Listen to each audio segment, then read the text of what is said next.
This is coming to you from John Wayne's 26 Bar Ranch in Eager, Arizona.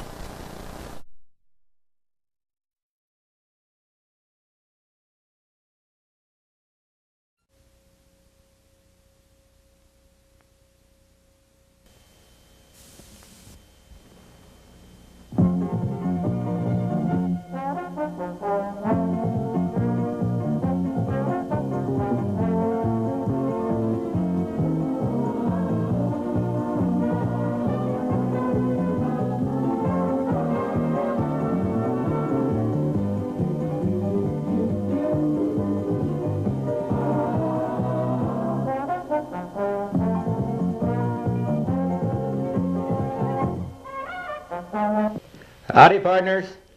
Welcome to another edition of Chilibill'S Kitchen. Well, we have something just a little bit different for you today. We're going to be using eggs and that poor old eat-off spoon. Now, what kind of a breakfast would do that? Well, we're going to take you down south the border and we're going to show you a traditional Mexican breakfast where we're going to be using the egg, or the huevo, and we're going to be making a form of enchilada, which is a Sonora-style type of enchilada. And this is something that a lot of the vaqueros and the charros would have before they'd go out for a hard days of punching cattle in Mexico. Well, we're going to have to take a little break here. We'll be back in about 1 minute. Don't go away.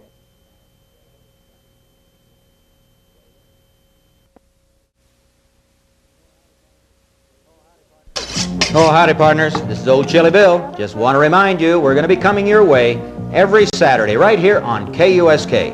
We're going to be cooking up all those great foods of the Southwest: enchiladas, tacos, burros, guacamole, barbecue. We sure don't want you to miss any of it. So stay tuned right here on KUSK. Till then, adios.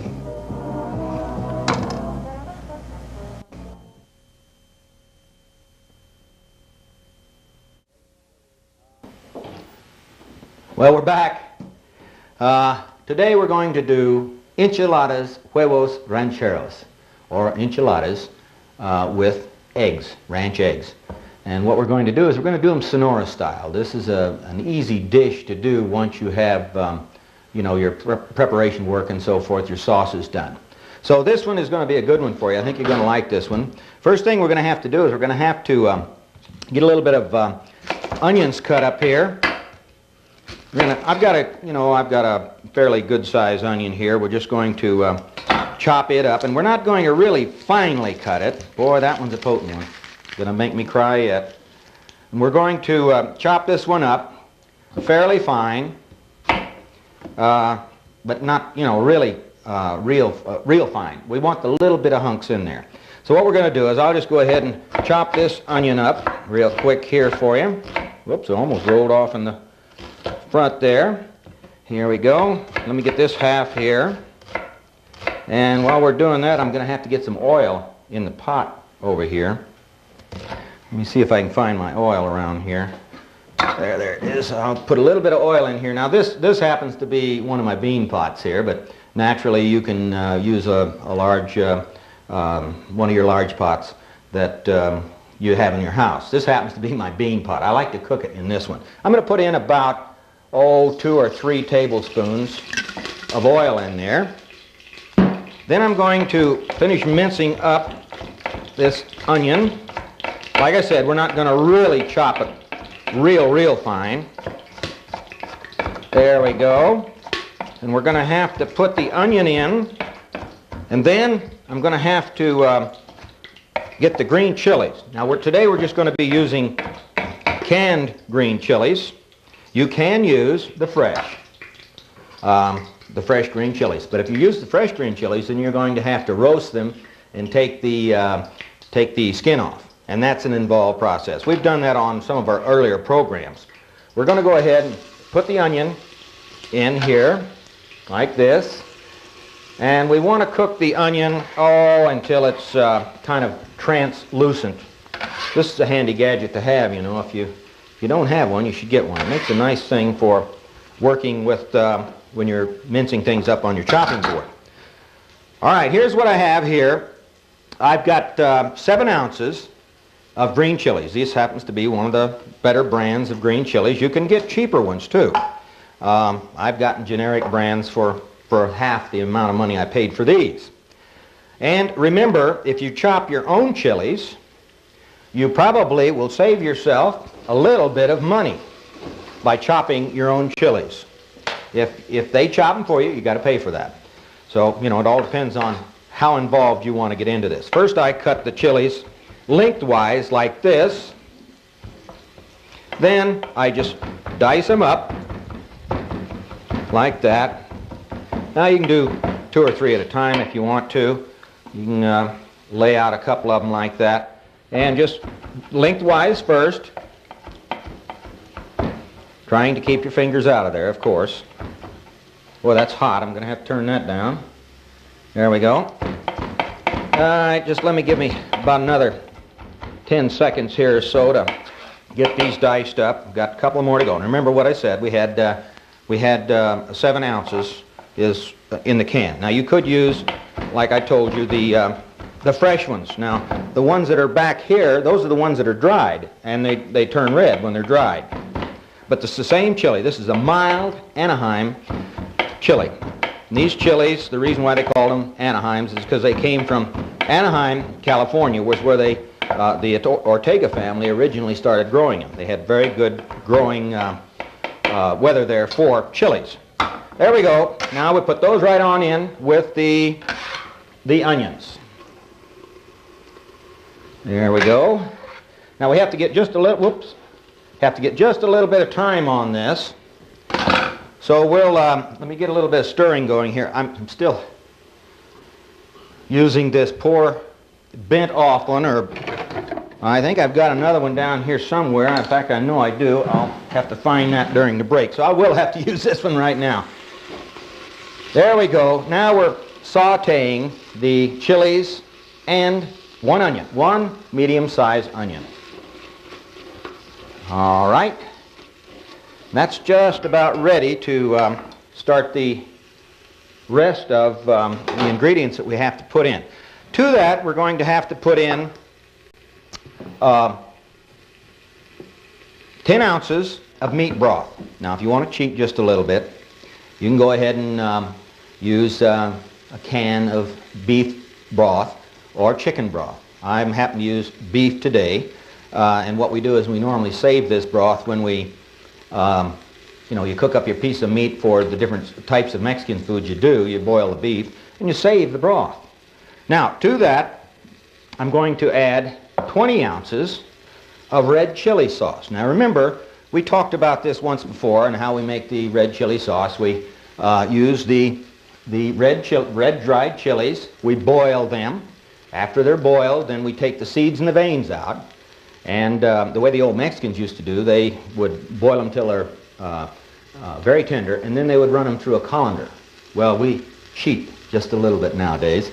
We use a blender to do it. Or if you've got one of those fancy processors, that works fine too. But they take so darn long to get cleaned up. That's the reason I hate to use those things, unless you're going to do a lot of it. Okay, this is just about ready to add our chili sauce. Let's add our chili sauce. This is 20 ounces of red chili sauce. Oh, and then after you put them in the, when you put them in the blender, you're going to have to add some of your water that you boiled your chilies in your blender, and then that you have your chili sauce. Okay, then we got the chili sauce in. And now what we've got going here is the, well, that's going to be good enough. That's going to be good enough. So what we'll do now is we'll put in the meat broth. And like I said, you can use a can of it if you wish. I prefer to use the juice off of the meat that I boil. To that, then, we have to add 8 ounces of just plain old tomato sauce. This happens to be one of the cheaper ones, generic type brands and so forth. This is tomato sauce. This is tomato sauce. Okay, we add that to it. Now we can start thinking about some of the spices that we're going to put in there. Whoops, got a little sloppy there. beginning to get it all over the place. Now I can turn my heat up just a little bit. And we're going to talk about some of the spices here. Let me get over here to the spice rack. Oh, there we go. Now, if you'll remember, the main spices that you use in this type of food, Mexican type foods, are cilantro or coriander. We need the oregano or oregano. And we need, let me find it here, comino. There's the comino. And we're going to use some black pepper today also, black pepper. And then, of course, we're going to use the good old firecracker. Now what this is dried, ground, hot pepper. And it is hot. This is cayenne. And it's ground. It's not ground finely. And you can see the seeds in it and so forth. That's what we're going to be using for our spices.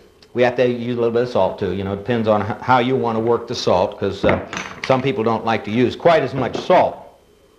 So what we're going to do to that, I'll go ahead and put in a little bit. I think we're ready for the spices. Yeah, we're ready for the spices.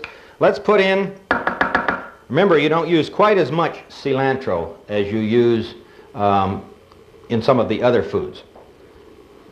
Here we're going to put in about a half of a tablespoon of cilantro. We're going to put in more comino seed. We're going to put in a full tablespoon of comino seed. There we go. All right. And the oregano, we want about a half of oregano. Teaspoon oregano. Okay. And then, of course, we'll put the pepper in. You can just kind of pepper this to taste. I like lots of black pepper. It's got a great flavor to it. So I'm thinking you can probably put in about a half of a tablespoon of pepper. Now, we put in the firecracker. And we're going to put in about 1 tablespoon of that. We're going to take a little break. I've got just about everything in, and we'll be back in about 1 minute, so don't go away.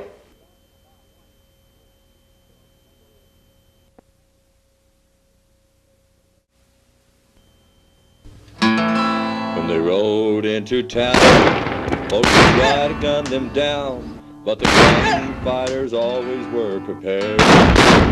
They survived by their speed, killing first became the creed, but the gunfighters' code was holsters. Howdy, partners. This is your old friend Chili Bill with my good buddies here, Juan Baracho and George Gabby Hayes Jr., who just took those falls for you a minute ago, telling you that no Hollywood magic is in this. Western know-how that makes Chilibill'S chili, the authentic, bring-you-back-to-life bowl of red made with lean beef and my own championship chili blend. A real palate pleaser. Why don't you give it a try? Well, let's see. I guess I better eat. Oh, there's only one bowl here? That's Chilibill'S Championship Chili. You'll find that recipe and many more in If You Like It Hot. And we'll send you also, at no additional cost, a bag of Chilibill'S Championship Chili Mix. And if you can't find it in town, send for it. See?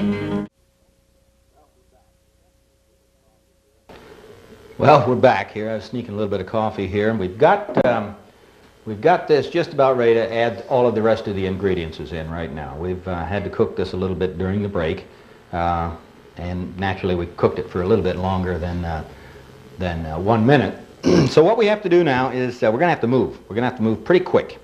What we're going to do now is we're going to make up a thickening for you. And we're going to use 1 tablespoon of flour. Just plain old everyday flour, nothing fancy. Now you can use the masa harina in this also for your thickening if you want to. It gives it a little more corn taste. To that, we're going to have to go over here to the refrigerator and get some milk. And I'll go over and get the milk out of here now. We need a little bit of milk, and I'm going to get the tortillas at the same time while we're there. And let me get this cap off. Okay, now to do that, we're going to put in about, a half a cup of milk. And then we're going to mix that up.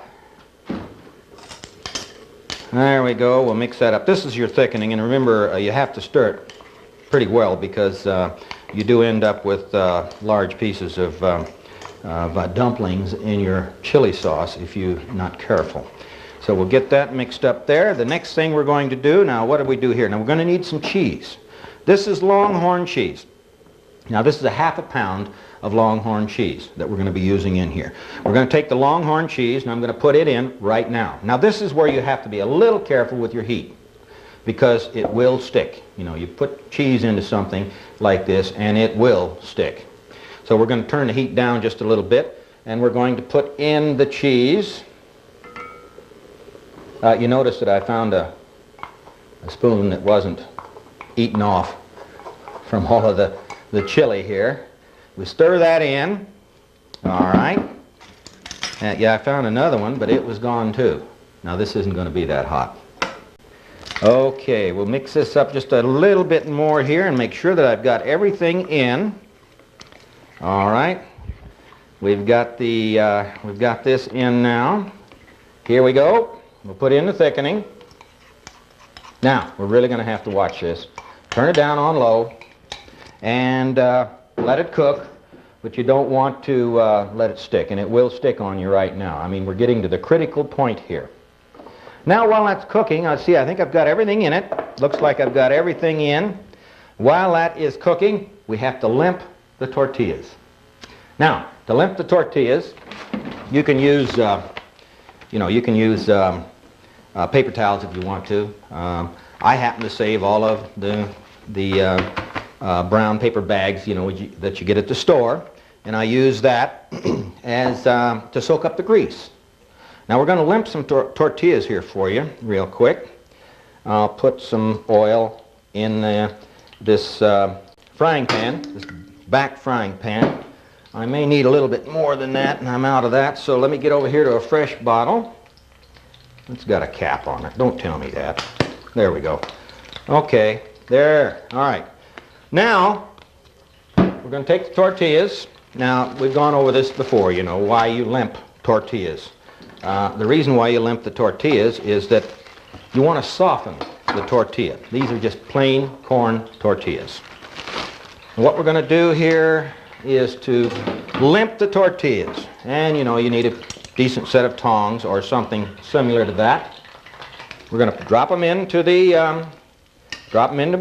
oil and just leave them 1 or 2 seconds on each side, and then we come out like this with it.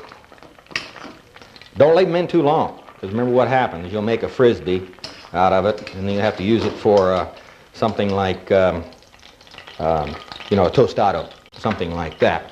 We'll do 3 or 4 of them here. That'll be enough to get us started. Well, of course, it won't be enough for the whole crew.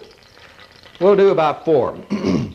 Then we're going to make up a little garnish to go with this, with avocado and with lettuce. Now, we've got these 4 here. Now, what we're going to do now is I'm going to try to show you how to do the eggs that go on this. And we're going to be doing the eggs at the same time that we make up the, whoop, boy, that is really popping at me there. We're going to need that again in just a second. Now I need my egg pan, wherever my egg pan is. What'd I do? I lose my egg pan? No, here it is, right here. We need an egg pan. This one happens to be a Teflon covered egg pan. If you don't have the Teflon, you'll have to use a little more grease and so forth in your egg pan. Now, so we have these limped. Now we're going to have to make up some garnish to go with it. And I explained this to you once before. When you make your garnish, take out your outer leaves like that, and then the old restaurant trick, of course, you just pound it like that. And then you reach in there and pull the core out. Good year. Okay, now we've got that. I'm just going to cut up just a little bit of that. Just cut up just a little bit of this as a garnish on this one plate that we're going to make up for you. We've got our garnish cut up here now. All right, let's see. I think we're getting pretty close to the time here. We have to get the eggs on here. So I'm going to put just a little bit of this oil that I had here in my egg pan. Just a little bit like that. And then I'm going to have to go back over here and get my eggs out of the refrigerator. I only have one here, and I'm going to have to go over and get the eggs out of the refrigerator. Okay. These just happen to be common old chicken eggs, you know. I guess you could use anything you wanted, duck, eggs, whatever. And what we'll do is I'll get these going right now, and it'll take just a little while for them to cook. So I'm going to go ahead and get this going right now. I'll put in 2 eggs in here. I don't know if the camera can pick this up or not. I guess I better get the eggshell out of there, though, huh? All right, one more. We'll get 2 eggs in there, like that. And what I'm going to do here is I'm going to move this pot here right now, if I can do it without everything coming down. There we go. All right, I'll move this pot, and we'll come on up here. You know what I did? I busted that egg. I guess you've never done that before, have you? Well, we just have to eat it that way. That's all there is to it. Now, turn the heat up on that. Now, for those of you that don't like, you know, eggs that are sunny side up, you can put a piece of ice in there, then cover it, and I can't get that thing to stand up right. There we go. And you can put a piece of ice in there, cover it, and what it does, it puts a film over the top of the egg.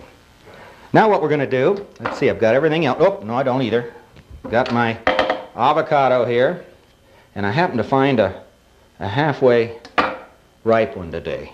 So we'll take this avocado, we're going to cut this thing into, about 4 pieces, this half, into about 4 pieces, like that. And let's see if we can peel them. Oh yeah, they peel real well today. Sometimes they don't peel if they're not real ripe.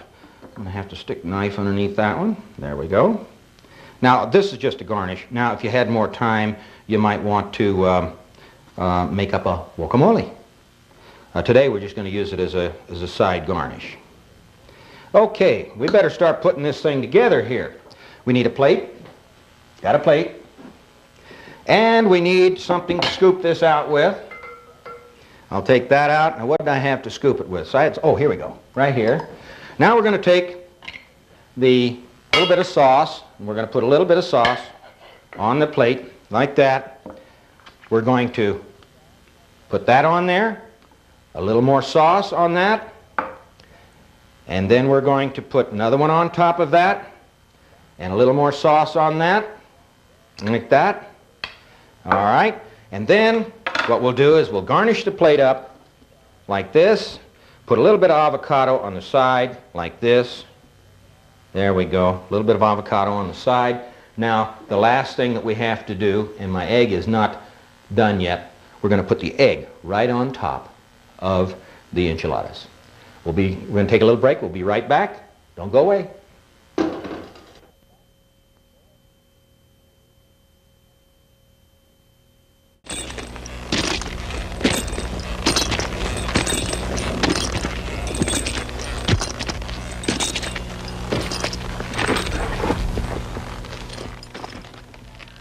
Caramba, somebody stole my caballo. Don't I know you from some places? That's Chili Bill Brooks. We're doing a man-on-the-street interview, and we'd like your opinion of this. Smells like chili. That is chili. That's authentic Jack Creek chili. Where can I get some of this good chili? You'll find authentic Jack Creek chili at the Golden Carriage Pancake House in San Simeon, at Appliance and Sound in Paso Robles, and at any fine general store, emporium, or trading post. And if they don't have it, ask for it. See?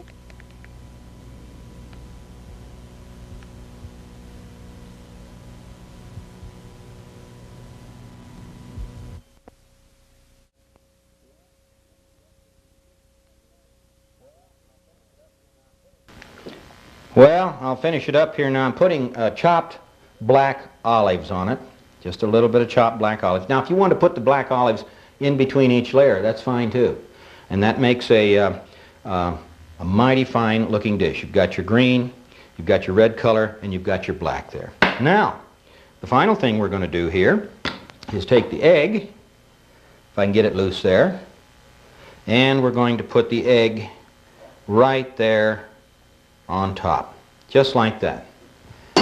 Now, let's see if we've got everything here. And then, oh, yeah, just a little bit of cayenne pepper right on the egg. Just a little bit. You don't want too much because you'll really liven it up something terrible.